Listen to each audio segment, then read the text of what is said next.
Hey guys! Welcome to Couple. Please like and subscribe if you like this video. On Thursday morning at 6:19 a.m. ET, the President of the United States tweeted this: "Crazy Joe Biden is trying to act like a tough guy. Actually, he is weak, both mentally and physically, and yet he threatens me, for the second time, with physical assault. He doesn't know me, but he would go down fast and hard, crying all the way. Don't threaten people, Joe." That tweet by Donald Trump came in response to comments former Vice President Joe Biden made in a speech in Florida on Tuesday, in which he said of Trump, "They asked me would I like to debate this gentleman, and I said no. I said, if we were in high school, I'd take him behind the gym and beat the hell out of him. On one level this is all dumb. Two septuagenarians debating who is tougher and beating their chests is not exactly the sort of stuff we expect, and we should expect, from our leaders." Sidebar: Biden is far from blameless in this. His comments were pure machismo and ill-advised. And, yes, Biden is suggesting assault on the President of the United States. But, that Trump decided to respond to Biden and that he responded the way he did shouldn't be dismissed. It provides, as almost all of Trump's tweets do, a window into who he is, how he sees the world, and what being the President of the United States actually means to him. Here are 3 thoughts on what Trump's tweet tells us about him. 1. Being presidential is not a thing for Trump. What most presidents would do in a situation in which a private citizen, albeit one who used to be the Vice President of the United States and is actively considering a future run for president, attacked them, is to ignore it. What possible gain, after all, does a President of the United States, just 14 months into his first term, gain by engaging directly with a political opponent? It makes him look like just another politician rather than the president. Trump doesn't care what other presidents would do.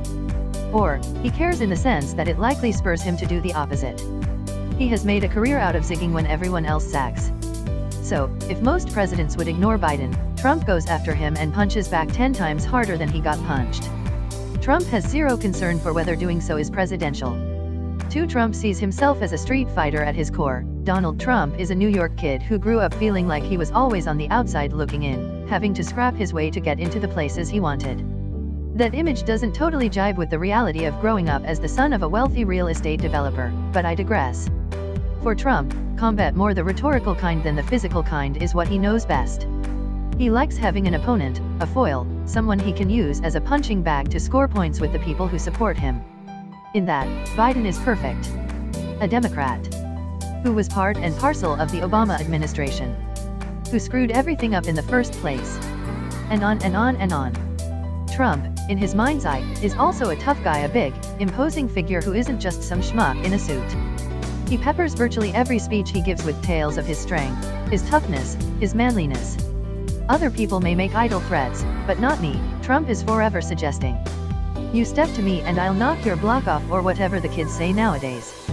3. Trump is very, very frustrated. I wrote on Wednesday about the increasing pressure crushing down on Trump from a series of civil lawsuits brought by women alleging affairs or unwanted groping, from special counsel Bob Mueller's probe into Russian election meddling, from the lack of close confidants left to him in the White House. When you have that much pressure on you, you need to find ways to blow off steam or risk exploding.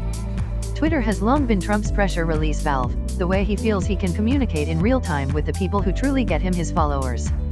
Tweets like the one proposing a fight with Biden are indicative of a man who feels trapped by his office and hemmed in by a series of issues that he has little to no control over. Twitter is what he can control, where he can be himself.